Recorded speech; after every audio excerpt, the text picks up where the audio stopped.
அதற்கு அடிமையாக அவள் மாறுவாள். ஆனால் நாம் செய்ய தவறுகிறோம், ஆனால் கம்ப்ளைண்ட் பண்ணி கொண்டே இருக்கிறோம். இப்போ மனைவி அன்பை எதிர்பார்ப்பாள். அதே போல் அன்புள்ள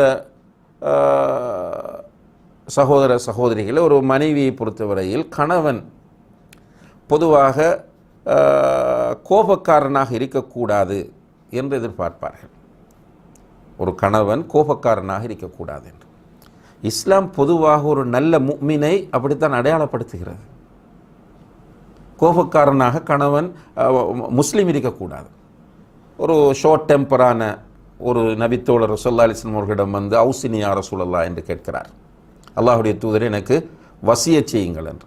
அல்லாஹுடைய தூதர் சொல்லுகிறார்கள், லா தக்தப், கோபப்படாதே என்று சொன்னார்கள். கோபப்படுவது என்பது ஒரு கெட்ட பண்பு. மார்க்க ரீதியிலும் கெட்ட பண்பு, உளவியல் ரீதியிலும் கெட்ட பண்பு, பண்பாட்டு ரீதியிலும் கெட்ட பண்பு. அப்போ இந்த கோபம், நான் கோபப்பட மாட்டேன் என்று ஒருவர் தன்னை வெளியிலே காண்பிக்கிறார். ஆனால் மனைவியோடு கோபக்காரனாகவே இருக்கிறார். எது செய்தாலும் கோபித்துக் கொள்வது, இந்த அட்டிடியூட், இந்த நிலை வந்து மனைவிமாருக்கு பிடிக்காது. ஒரு கணவன் கோபப்படக்கூடாது என்பதற்காக எல்லாவற்றையும் சரி காண வேண்டும் என்று நான் இங்கே சொல்லவில்லை. ரசூலுல்லாஹி அலைஹி வஸல்லம் அவர்கள் மனைவிமார் சில நேரங்களில் மார்க்கத்திற்கு முரணான ஏதாவது ஒன்று செய்கிற போது அவர்களுடைய முகத்தில் கோபம் வெளிப்பட்டிருக்கிறது. அப்போ மார்க்கத்துக்கு முரணாக வரும்போது கோபப்படுவது என்பது வேறு, எந்த நேரமும் கோபமாக இருப்பது என்பது வேறு. அது என்னென்றால், நம்ம ஊரில் சொல்கிற பழமொழி என்ன, வேண்டாத பொண்டாட்டி கைப்பட்டாலும் குற்றம், கால் பட்டாலும் குற்றம் என்று சொல்வார்கள். ஃபஸ்ட் அது பெண்களுடைய பகுதியில் நான் இன்ஷா அல்லாஹ் அடுத்ததாக பேசுவேன். பெண்களும் இந்த சைக்காலஜி தெரியாமல் போய் நடந்து கொள்ளக்கூடிய முறை, அந்த ஃபஸ்ட் இம்ப்ரெஷன் இஸ் பெஸ்ட் என்று சொல்வார்கள். சில பெண்கள் அந்த ஃபஸ்ட் இம்ப்ரெஷனே பேட், அதனால் இவனுக்கு அவளை வெறுத்து விடுகிறது. அதுக்கு பிறகு இவன் அவளோடு கோபத்தோடு தான் நடக்கிறான். ஆனால் ஒரு மனைவி கணவனிடம் கோபப்படாமல் நடக்க வேண்டும் என்று விரும்புகிறாள். அவனுடைய பார்வையில் கோபம் இருக்கக்கூடாது, அவனுடைய பேச்சில் கோபம் தெரியக்கூடாது, அவனுடைய எந்த ஒரு நடவடிக்கையிலும் கோபம் தெரியக்கூடாது. ஆனால் இன்றைக்கு நிறைய கணவன்மார் அந்த குடும்ப வாழ்க்கையின் யதார்த்தத்தை புரிந்து கொள்ளாத காரணத்தினால் குடும்பத்திற்குள் மிகப்பெரிய டிப்ரெஷனோடு இருக்கிறார்கள், மிகப்பெரிய மன அழுத்தத்தோடு வீட்டுக்குள் இருக்கிறார்கள். அதனால் திடீர்னு வெளியில் மாஷா அல்லாஹ் நல்ல ஸ்மூத்தான ஆளாக இருப்பார், ஆனால் வீட்டுக்குள் வந்தால் அவருடைய நிலை என்பது மிகவும் கவலைக்குரியதாக இருக்கிறது. அவர் பாவம். எனவே உங்களுடைய மனைவி நீங்கள் கோபக்காரனாக இருப்பதை விரும்புவதில்லை, எந்த மனிதனும் விரும்புவதில்லை, அல்லாஹ்வும் விரும்புவதில்லை. அப்போ வெளியில் நீங்கள் புன்முறுவல் செய்ய வேண்டும் என்று நீங்கள் சுன்னாவை தத்பீக் பண்ணுகிறீர்கள், நடைமுறைப்படுத்துகிறீர்கள். தபஸ்ஸுமுக ஃபீ வஜ்ஹி அஹீக சதகா, உன்னுடைய சகோதர முஸ்லிமை பார்த்து நீ புன்முறுவல் செய்வது சதக்கா என்று பேசுகிறீர்கள். அப்போ இந்த பெண் வந்து முஸ்லீம் கிடையாதா? இந்த பெண் வந்து உனக்கு நெருக்கமானவள் கிடையாதா? இப்போ ரோட்டில் போகிறவரை பார்த்து புன்முறுவல் செய்கிற உனக்கு என் மனைவியை பார்த்து புன்முறுவல் செய்ய முடியவில்லை என்று நாம் நமக்குள் கேள்வி கேட்க வேண்டும். அதே போல் அந்த மனைவி வந்து கோபப்படக்கூடாது என்று எதிர்பார்ப்பது போல கணவன் பப்ளிக்கில் வைத்து என்னை திட்டக்கூடாது என்று எதிர்பார்ப்பாள். மிஸ்டேக் விட்டால் கூட பகிரங்கமாக என்னை திட்டக்கூடாது. பகிரங்கம் வேண்டாம் என்ன, சிலரண்டை பார்க்குறோம், பிள்ளைகளுக்கு முன்னால் வைத்து மனைவியை திட்டுவார்கள், ஏசுவார்கள்.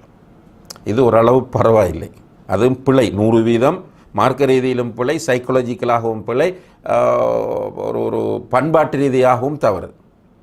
இருந்தாலும் இவர்கள் செய்யக்கூடிய மற்ற விஷயத்தோடு ஒப்பிடுகிற போது இது பரவாயில்லை. என்ன மற்ற விஷயம்? இவருடைய தாய், இவருடைய தந்தை, இவருடைய சகோதரி, இவருடைய சகோதரருக்கு முன்னால் வைத்து மனைவியை திட்டுவார், மனைவியை ஏசுவார். சுப்ஹானல்லாஹ், அந்த பெண்ணும் ஒரு மனிதர் தான் என்பதை ஏன் இந்த கணவன் புரிந்து கொள்ள தவறுகிறான்? அவளுக்கும் உணர்வு இருக்கிறது, அவள் பாவம் என்று ஏன் இவன் யோசிக்காமல் இருக்கு? அதே நேரத்தில் இவனுடைய நிலைமையை பாருங்கள், ஆச்சரியமாக இருக்கிறது. வேறொரு பெண்ணுக்கு இப்படி ஒன்று நடக்கும்போது இவன் அழுகிறான். இன்னாலில்லாஹி வ இன்னா இலைஹி ராஜிஊன். மாற்றான் மனைவிக்கு இப்படி ஒன்று நடக்கிற போது பாருங்கள், அவன் தன்னுடைய மனைவியை பப்ளிக்கில் வைத்து திட்டுகிறான், அவளுடைய நெருக்கமில்லாத உறவுக்காரர்களுக்கு முன்னால் வைத்து திட்டுகிறான், மார்க்கெட்டில் வைத்து திட்டுகிறான் என்று குறை சொல்லுகிற இவனுடைய மனைவியை அவனுடைய பெற்றோர் அவனுடைய உறவினர்களுக்கு முன்னால் வைத்து திட்டுவதை, ஏசுவதை நம்ம இன்றைக்கு சர்வசாதாரணமாக பார்க்கிறோம். உண்மையிலே இது மார்க்க ரீதியில் தவறானது, பிழையானது. அதே நேரத்தில் அந்த பெண், அந்த மனைவி இவனை விட்டு தூரமாக கூடிய ஒரு விஷயமாக அது இருந்து கொண்டிருக்கிறது என்பதை நாம் புரிந்து கொள்ள வேண்டும். அதே போல தான் ஒரு பெண் கணவனிடம் எதிர்பார்க்கிற மிக முக்கியமான ஒரு விஷயம் என்னென்று கேட்டால், கணவன் தன்னை வெளியில் அழைத்து செல்ல வேண்டும், நல்ல ஹலாலான பொழுதுபோக்குகளில் என்னையும் அழைத்து கொண்டு போய் ஈடுபட வேண்டும் என்று எதிர்பார்க்கிறார். இந்த எதிர்பார்ப்பு நியாயமானது என்பதனால் ரசூல் ஸல்லல்லாஹு அலைஹி வஸல்லம் அவர்கள் தன்னுடைய மனைவிமாரை அழைத்து செல்வார்கள், விளையாட்டுகள் பார்க்க அழைத்து செல்வார்கள்.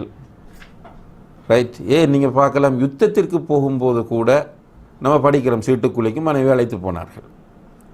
இப்போ இதில் நம்ம சில சட்டங்களை பார்க்குறதுக்காக இதை சொல்லுவோம். தொடர்ந்து இந்த பயானை பேசும்போது என்ன சொல்லுவோம் என்றால், எனது ஆயிஷா ரலியல்லாஹு அன்ஹா அவர்களுக்கு அவதூறு சொல்லப்பட்ட சம்பவங்களோடு தொடர்படுத்தி இப்படி சீட்டுக்குலுக்கி மனைவியை கொண்டு போவார்கள் என்று பேசுகிறோம். ஆனால் இதில் இருக்கிற ஃபிக்ஹுல் உஸ்ராவை, குடும்பவியலை நம்ம பார்க்கல.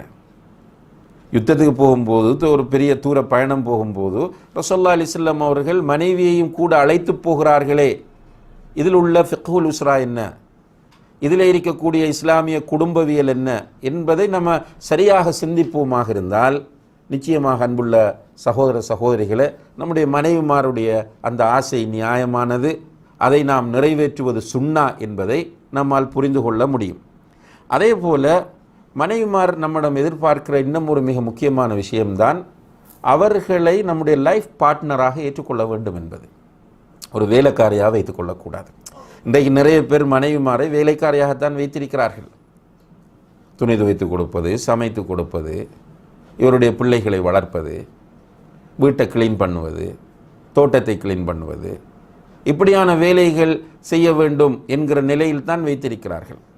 ஒரு பெண் என்ன விரும்புகிறாள் என்றால், என்னுடைய கணவன் என்னை அவனுடைய லைஃப் பார்ட்னராக ஏற்றுக்கொள்ள வேண்டும். அதோட மீனிங் என்னென்றால், எல்லா விஷயத்திலும் தன்னோடும் கணவன் கலந்துரையாட வேண்டும் என்று மனைவிகள் விரும்புவார்கள். ரசூல் ஸல்லல்லாஹு அலைஹி வஸல்லம் அவர்கள் இந்த விருப்பம் நியாயமானது என்பதை புரிந்து தன்னுடைய மனைவிமாரோடு ரசூலுல்லாஹி அலைஹி வஸல்லம் அவர்கள் பல விஷயங்களையும் டிஸ்கஸ் பண்ணுவார்கள். பெரிய மேட்டரெல்லாம் டிஸ்கஸ் பண்ணுவார்கள்.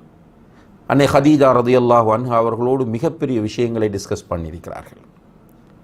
உம்மு சலமா ரலியல்லாஹு அன்ஹா அவர்களோடு மிகப்பெரிய விஷயங்கள். ஆயிஷா சின்ன பொண்ணு, அவர்கள் திருமணம் முடிக்கும் போது 9 வயது. அப்படி இருந்தும் கூட அவர்களிடத்தில் அந்த சூப்பர் ஈகோ வரவில்லை. இவளிடம் போய் நான் மஷூரா கேட்பதா என்று அவர்கள் யோசிக்கவில்லை. அந்த பெண், அவளுடைய உணர்வு, அவளிடமும் விஷயம் இருக்கும் என்ற அவளுக்கு கொடுக்கிற மதிப்பு, மரியாதை, ரசூலுல்லாஹி அலைஹி வஸல்லம் அவர்கள் அவற்றை கொடுத்தார்கள். எனவே அவர்களோடு கலந்தாலோசனை செய்தார்கள். குடும்ப விஷயம், வீட்டு விஷயம், சமூக விஷயம், நாட்டு விஷயம், இவைகளையெல்லாம் ரசூல் ஸல்லல்லாஹு அலைஹி வஸல்லம் அவர்கள் மனைவிமாரோடு கலந்தாலோசனை செய்திருக்கிறார்கள் என்பதை பார்க்கிறோம். அப்போ மனைவி நம்மிடம் எதிர்பார்க்கிறாள், என்னுடைய கணவன் என்னோடு டிஸ்கஷன் செய்ய வேண்டும். எல்லாவற்றையும் நம்மால் டிஸ்கஷன் செய்ய முடியாவிட்டால் கூட அந்த பெண்ணுக்கு தெரியக்கூடிய விஷயங்களையாவது நாம் அவளோடு கலந்தாலோசனை செய்வோமாக இருந்தால் நிச்சயமாக குடும்ப வாழ்க்கையை சிறப்பானதாக நாம் ஆக்கலாம் என்பதை நாம் புரிந்து கொள்ள வேண்டும்.